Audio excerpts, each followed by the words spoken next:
আসসালামু আলাইকুম রহমতুল্লাহি ওবরকাতুহ। সম্মানিত দর্শক, জামাতের আমিরের সঙ্গে ভারতীয় গোয়েন্দা কর্মকর্তা অথবা কূটনৈতিক কর্মকর্তা অথবা ভারতীয় রাজনৈতিক নেতৃবৃন্দ তাদের একটা গোপন বৈঠক হয়েছে, এইরকম খবর বাংলাদেশে রীতিমতো চাউর হয়ে গেছে। এই খবরের ফলে জামাত, তাদের সহযোগী এবং যারা জামাত ওরিয়েন্টেড যে মতাদর্শ, সেই মতাদর্শের ধারক এবং বাহক, কিংবা জামাত যে সকল ন্যারেটিভ নিয়ে, রাজনীতির যে সকল বক্তব্য নিয়ে তারা টিকে আছে বা ক্ষমতায় যেতে চাচ্ছে, তো এই খবর রীতিমতো তার উপর চপেটাঘাত। আমেরিকার রাজনীতিতে ওয়াটারগেট কেলেঙ্কারি, যেটি রিচার্ড নিক্সনের ক্ষমতাকে চ্যালেঞ্জ জানিয়েছিল এবং সারা পৃথিবীতে তোলপাড় সৃষ্টি করেছিল। আমেরিকার ইতিহাসে সবচেয়ে বড় রাজনৈতিক কেলেঙ্কারি, এমনকি কন্ট্রা অস্ত্র কেলেঙ্কারির চেয়ে জঘন্যতম কেলেঙ্কারি হিসেবে আমেরিকার জাতি এই ওয়াটারগেট কেলেঙ্কারিকে মনে করে। এখন ঘটনা কিন্তু তেমন কিছু নয়, কিন্তু আপনি যখন রাজনীতি করবেন, রাজা হবেন, রাজা কখনো পশুর মতো আচরণ করে না। রাজা কখনো নিষিদ্ধ প্রাণী, নোংরা প্রাণীর মতো আচরণ করে না। শেয়াল, বেজি, সজারু, গন্ডারের মতো রাজা কখনো আচরণ করে না। রাজার আচরণ বাঘের মতো, সিংহের মতো। শিয়াল, কাক এগুলো সব চোর, অন্ধকারের নিশাচর প্রাণী, বাদর, এদের মতো কখনো রাজা আচরণ করতে পারে না। এই যে একটা থিওরি, সেই থিওরিটিকে অপমান করেছিলেন রিচার্ড নিক্সন এবং তার যে ইলেকশন পরিচালনা কমিটি তারা। আপনারা জানেন যে আমেরিকাতে দুটো রাজনৈতিক দল রয়েছে, ডেমোক্র্যাট এবং রিপাবলিকান। রিচার্ড নিক্সন ছিলেন রিপাবলিকান দলের প্রার্থী এবং প্রেসিডেন্ট। তো নির্বাচন হচ্ছে, আর রিপাবলিকানদের যে প্রতিদ্বন্দ্বী ডেমোক্র্যাট, তাদের একটি নির্বাচনী জনসভা হচ্ছে, গোপন জনসভা হচ্ছে। কোথায়? এটি হোটেলে, ওয়াটারগেট নামক একটি হোটেলে। তো সেখানে ডেমোক্র্যাটরা কি আলোচনা করে গোপনে, সেই বিষয়গুলো জানার জন্য রিচার্ড নিক্সনের যে সকল নির্বাচনী কর্মকর্তা আছেন, তারা ওই জমানাতে 1970 সনে আধুনিক কালের এতটা ডিভাইস ছিল না, তারা সেখানে একটা টেপ রেকর্ডার স্থাপন করেছিল। পরবর্তীতে সেই টেপ রেকর্ডারটি ধরা পড়ে এবং তদন্তে বের হয়ে আসে যে এই কাজ রিপাবলিকানরা করেছে, অর্থাৎ প্রেসিডেন্ট নিক্সন করেছে। অমনি সারা আমেরিকার রাজনীতির ইজ্জতের উপর ঘা লাগে। চারিদিকে শুধু সি সি রব পড়ে যায় যে মানুষ এত খারাপ হতে পারে। কারো ব্যক্তিগত, প্রাইভেট, প্রতিপক্ষের গোপন বিষয় জানার জন্য এতটা নীচতা, এতটা খারাপ কাজ কোনো রাজনীতিবিদ করতে পারে, এটা 70-এর দশকের আমেরিকার জনগণ কল্পনাই করতে পারেনি। এবং এটাই হলো ওয়াটারগেট কেলেঙ্কারি। তো সেই দিক থেকে আপনি যদি এই ওয়াটারগেট কেলেঙ্কারির মূল থিমটা ধরেন, সেটা হলো আপনি রাজনীতিবিদ হিসেবে যা বলবেন সেটা ধারণ করবেন, সেটা বিশ্বাস করবেন, সেটা বাস্তবায়ন করবেন। মুখে একটা বলবেন, অন্তরে একটা ধারণ করবেন। এই মুনাফিকই ওয়াটারগেট কেলেঙ্কারির মতো কলঙ্কময়। আপনি দেখাবেন মূলা, ঢুকাবেন কলা, দেখাবেন কচু, খাবেন ঘেঁসু। এই যে জিনিসগুলো, এই জিনিসগুলোই রাজনীতিতে ওয়াটারগেট কেলেঙ্কারির সমপর্যায়ের। বাংলাদেশের জামাত, তাদের দুটো রাজনীতির মূল এজেন্ডা রয়েছে। একটা হলো তারা ভারতের আধিপত্যবাদকে অস্বীকার করে। দ্বিতীয়ত হলো যে তারা ভারতের যে উগ্র হিন্দুত্ববাদী রাজনৈতিক দল বিজেপি, তাদেরকে মনে করে বাংলাদেশের জন্য হুমকি। বর্তমান নরেন্দ্র মোদী সরকারকে তৃতীয়ত তারা ঘৃণা করে, এই কারণে যে বাংলাদেশের ফ্যাসিবাদী হিসেবে তাদের দৃষ্টিতে যে শেখ হাসিনা সরকার ছিল, তারা ক্ষমতাচ্যুত হওয়ার পর নরেন্দ্র মোদী সরকার তাদেরকে সেখানে আশ্রয় দিয়েছে। এরপর জামাত মনে করে যে 1971 সনের যে যুদ্ধটি, এই যুদ্ধটি মূলত ভারত বাংলাদেশের উপর চাপিয়ে দিয়েছে এবং পাকিস্তান বাংলাদেশ মূলত ভাই ভাই নিজেদের মধ্যে একটি ভাতৃঘাতী সংঘাত হয়েছিল, অভ্যন্তরীণ সংকট। এটা বহিঃশত্রু হিসেবে ভারত এখানে ইন্টারভেন করে, আক্রমণ করে বাংলাদেশে একটা মুক্তিযুদ্ধ তারা চাপিয়ে দিয়েছে। কাজেই তারা 1971 সনে রাষ্ট্রের পক্ষে থেকে দেশপ্রেমের কাজ করেছেন এবং তারা যে যুদ্ধ করেছে ভারতীয় বাহিনীর বিরুদ্ধে, সেক্ষেত্রে ভারত হলো আগ্রাসী বাহিনী আর জামাতের আলবদর, আশামস এবং রাজাকার তারা হলো মুক্তিযোদ্ধা। এটা জামাতের বিশ্বাস। তারা মনে করে যে আগামীতে যদি মর্যাদা নিয়ে দাঁড়াতে হয় রাজনীতিতে, তাহলে ভারতের এই দাদাগিরি, আধিপত্যবাদ এটি রুখে দিতে হবে। এবং যদিও আমরা এখন স্বাধীন হয়ে গেছি, তবুও স্বাধীন রাষ্ট্র হিসেবে পাকিস্তানের সঙ্গে সর্বোচ্চ বন্ধুত্ব করতে হবে এই ভারতের আধিপত্যবাদ মোকাবেলা করার জন্য। এই হলো তাদের বিশ্বাস। এবং এই বিশ্বাসের বাইরে তারা আরও মনে করে যে বাংলাদেশ একটি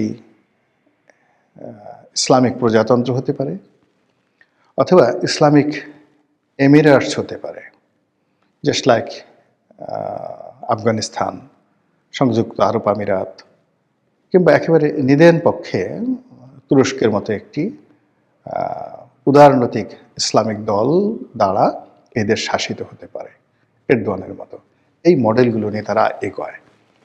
তারা রাজনীতির ফিলোসফি হিসেবে তারা ইখওয়ানে মুসলিমিন যে সংগঠনগুলো আছে, মুসলিম ব্রাদারহুড যে সংগঠন আছে, তুরস্কের এবি পার্টি আছে, তাদেরকে তারা মনে করে যে জামাত ইসলামী এইরকমভাবে আসলে কাজ করতে চায়।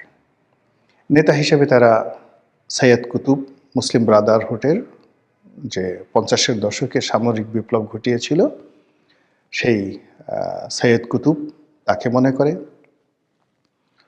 তারপরে কারজাভি, ইউসুফ কারজাভি এরকম একজন ইন্টেলেকচুয়াল রয়েছেন, তাকে তাদের আধ্যাত্মিক নেতা মনে করেন।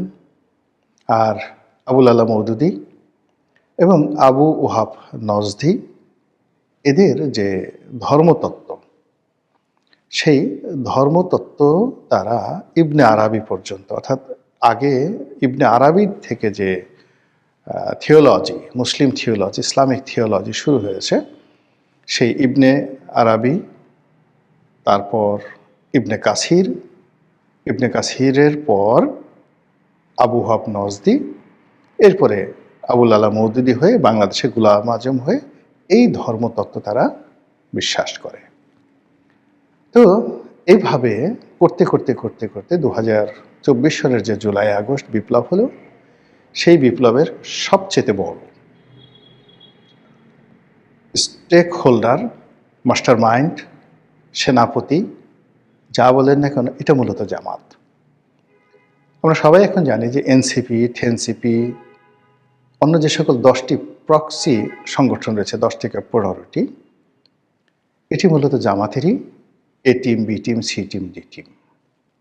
তাদের মাধ্যমে সেই যে 2008-9 সন থেকে জামাত যে প্রস্তুতি নিয়ে যাচ্ছে ধারাবাহিকভাবে, সেটির বিস্ফোরণ ঘটেছে 2024 সনের আগস্ট মাসে।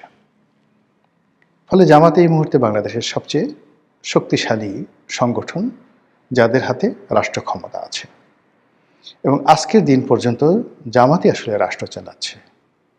আর জনপ্রিয় দল হিসেবে, শক্তিশালী দল হিসেবে, যেখানে যেখানে আসলে প্রভাব বিস্তার করলে জামাতের ক্ষমতায় আসতে, রাষ্ট্র পরিচালনা করতে কোনো সমস্যা হবে না, বরং বদনাম হবে, সেই জায়গাগুলো তারা বিএনপিকে ছেড়ে দিয়েছে। Tempo stand, bus stand, bank, বিমা, চাঁদাবাজি থেকে শুরু করে পুলিশের বড় বড় নিয়োগ বদলি, সিভিল সার্ভিসের মানে মিডল ক্লাসের কর্মকর্তাগুলো সব জামাত তাদেরকে ছেড়ে দিয়েছে এবং বিএনপি সেইটকে নিয়ে মুড়ি মুরকির মতো তারা খাচ্ছে। কিন্তু মূল যে হাল, মূল যে বৈঠা, দ্য মেইন সুইচ, এটি আজকের দিন পর্যন্ত জামাতের হাতে। তো এই সময়ের মধ্যে জামাতের আমির আন্তর্জাতিক বার্তা সংস্থা রয়টার্সকে একটি সাক্ষাৎকার দিলেন। তিনি সাক্ষাৎকারটি কেন দিলেন, কিভাবে দিলেন, এটা আমার মাথায় ঢুকছে না, বা এটার আদৌ প্রয়োজন ছিল কিনা আমি জানি না। সম্ভবত ঈর্ষা তাদেরকে পেয়ে বসেছিল। এর কারণ হলো সেই গত ৩-৪ মাস ধরে আওয়ামী লীগ এবং শেখ হাসিনার সম্পর্কে আন্তর্জাতিক সব গণমাধ্যম একের পর এক মানে রীতিমতো বোম ব্রাস্টিং নিউজ করে যাচ্ছে। তারপর তারেক রহমান সাহেবের আগমন, বেগম খালেদা জিয়ার অসুস্থতা এবং সর্বশেষ তার জানাজা নিয়ে আন্তর্জাতিক গণমাধ্যমে কেবল বিএনপি বিএনপি বিএনপি। এর ফলে জামাতের সম্ভবত ইগোতে লেগেছে, এবং এই কারণে হয়তো, হতেও পারে নাও হতে পারে, রয়টার্সের সঙ্গে জামাতের আমির একটি সাক্ষাৎকার দিয়েছেন, এবং সাক্ষাৎকার দিতে গিয়ে তিনি নিজে ইচ্ছা করে হোক বা রয়টার্সের যে সাংবাদিক তার প্রশ্নের ফাঁদে পড়ে হোক, যেভাবে হোক তিনি একটি কথা বলে ফেলেছেন। সেই কথাটি হলো ভারতীয় কূটনীতিবিদদের সঙ্গে বা ভারতীয় কর্মকর্তাদের সঙ্গে তার একটা গোপন বৈঠক হয়েছে, এবং সেই গোপন বৈঠক তিনি গোপন রেখেছেন এই কারণে যে ওই বৈঠকের যারা কর্তা তারা বলেছিলেন যে এটি যেন প্রকাশ্যে না বলা হয়, অর্থাৎ ভারতীয় কর্তৃপক্ষ জামাতের আমিরকে নিষেধ করেছিলেন। এই কথার আগা মাথা, সত্য মিথ্যা মানে অন্তর্নিহিত তাৎপর্য কোনো কিছু বিবেচনা না করে চারিদিকে শুধু ছি ছি ছি ছি ছি, সেই ওয়াটারগেট কেলেঙ্কারির মতো এত সুন্দর দাড়ি নিয়ে, এত সুন্দর টুপি নিয়ে এইভাবে মানুষ এই কাজ করে, সারাক্ষণ মানে ইন্ডিয়াকে গালাগালি করছেন।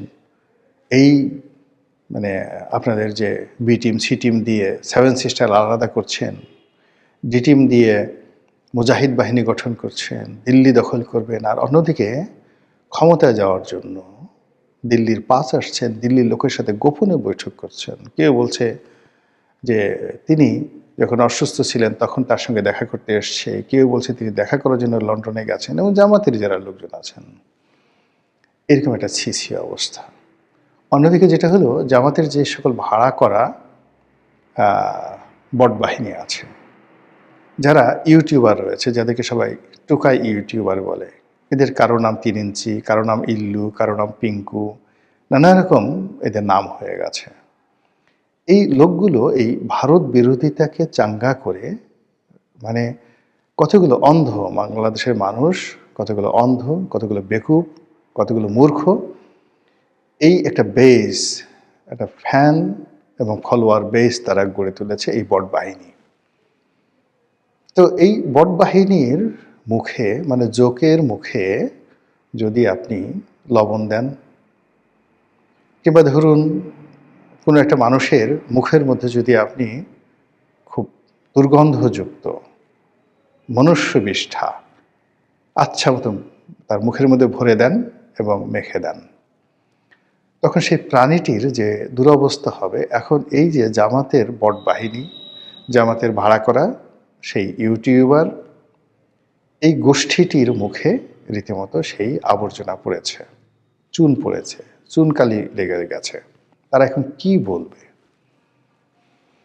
ঘটনা যা ঘটবার তা ঘটে গেছে, আলোচনা হচ্ছে, সমালোচনা হচ্ছে। এর মধ্যে জামাতের পক্ষ থেকে, আমিরের পক্ষ থেকে বলা হয়েছে যে এটা একেবারে নেহায়েত একটি যাকে বলা হয় সৌজন্য সাক্ষাৎ ছিল। তিনি যখন অসুস্থ ছিলেন দলে দলে লোক তাকে দেখতে এসেছে, ভারতের লোকও দেখতে এসেছে, অন্যান্য যারা এসেছেন তাদের ব্যাপারে জামাত প্রেস রিলিজ দিয়েছে যে অমুক দূতাবাস থেকে এসছে, অমুক কূটনীতিবিদ আসছে, ইউরোপিয়ান ইউনিয়নের লোকজন আসছে। কিন্তু ভারতের যে সকল লোক তার সঙ্গে দেখা করতে এসছে তারা অনুরোধ করেছিল যেন এই বক্তব্যটি প্রেসে না আসে, বা তারা যে এসছে এটা যেন প্রেসে না আসে। যেহেতু জামাত ইমানদার একটা দল, ভদ্র একটি দল, এবং শত্রু মিত্র সকলের জন্য তাদের দরজা খোলা, এবং তারা যত শত্রু হোক না কেন তাদের প্রতি অনেক উদার। যেহেতু ভারতের যারা লোকজন আসছে তারা আসছে ভদ্রতা দেখিয়ে, এবং তারা তো সেই অবস্থাতে তাদের সাথে অভদ্রতা দেখাতে পারে না, বলতে পারে না যে আমরা তোমাদের সঙ্গে দেখা করব না। আবার দেখা করার পর তারা এটা অনুরোধ করেছে, সেই অনুরোধটা তারা রেখেছে। এই হলো বক্তব্য। কিন্তু কেউ বিশ্বাস করছে না। তারা বরং এই যে জামাত আমিরের এই বক্তব্যকে আরও নেতিবাচক অর্থে তারা ব্যাখ্যা এবং বিবৃতি দিচ্ছে। সব মিলিয়ে মানে জামাতের জন্য এই যে এই সময়টি একের পর এক, এই যে হাদির মৃত্যু, বেগম জিয়ার মৃত্যু, তারেক রহমান সাহেবের বাংলাদেশে আসা, এই রয়টার্সের সাথে সাক্ষাৎকার দেওয়া, এরপরে প্রধান বিচারপতির সেই শপথ গ্রহণ উপলক্ষে ডক্টর মোহাম্মদ ইউনূসের বঙ্গভবনে যাওয়া,